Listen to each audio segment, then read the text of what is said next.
stay flat like this. It's very difficult and it's a weak lasso, all right? So get to the side, shoot your lasso in, all right?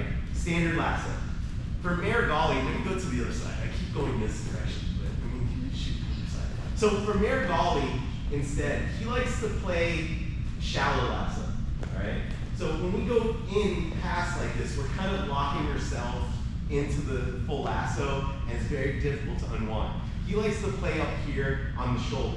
So it gives you most of the benefit of the lasso without locking yourself in, because you can always swing back, get to the Alhiva, get back to the hips, whatever he wants to do, okay? So he likes playing this. When he gets here, right, his favorite method of sweeping is to bring his foot down underneath and hook the opposite butt cheek, basically, all right? I'm using that word specifically because that's exactly where I want it, all right?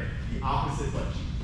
So when he gets here, if your opponent is, kind of stay right here, let's stay right there. If your opponent is leaning over like this, look at this posture, right? It won't take much to get him off balance.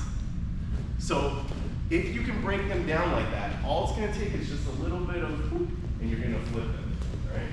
So, as I get to this position, I like to start with double sleeves, but this one, it might actually be better to go a collar sleeve. Not this specific collar sleeve because you're getting the opposite collar, but this gets you to the position where you can break their posture, okay? So as I shoot my lasso, I'm gonna keep it shallow. I'm working with him, seeing what he's giving me. If he's giving me any sort of off balance, if he's giving me access to that leg.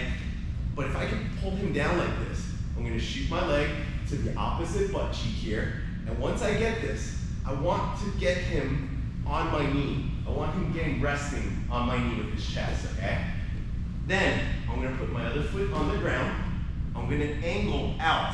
I don't wanna be straight with his head. I wanna be out to the side, all right? I want this little angle. And with my foot on the opposite butt cheek, I'm going to pull him in, and look at my elbow, okay? Don't pull him in like this. I wanna open up my elbow in the air like this, really bring him in, and then just roll him like this.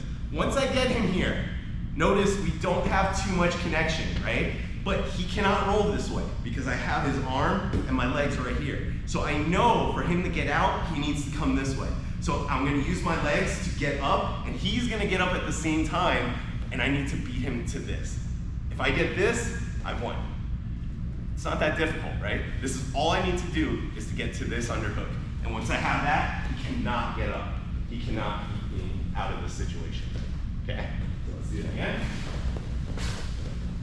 So I don't like sweeps where we get into a scramble, but this one's not too bad because you already know where that's gonna go, okay? So Merigalli, we're gonna go collar sleeve instead, but out to the side, sorry, weave to a shallow lasso. With this, I can move him around, whatever. I broke his posture, so I'm gonna bring my foot to the opposite butt cheek right here. I'm gonna put my foot on the ground, break the angle off to the side, pull him in, and kick off. Now, I went a little bit to the side. This is gonna depend on how much they're fighting you, what angle exactly you're at, but anywhere from here to here is good, okay? So sometimes you might get him a little bit more with a flip instead of just a sideways turn. So again, I have this arm, so I know he can't turn that way, so I use this to scissor and beat him to the punch here. Once I have this, we have the win, all right? Whether I get on top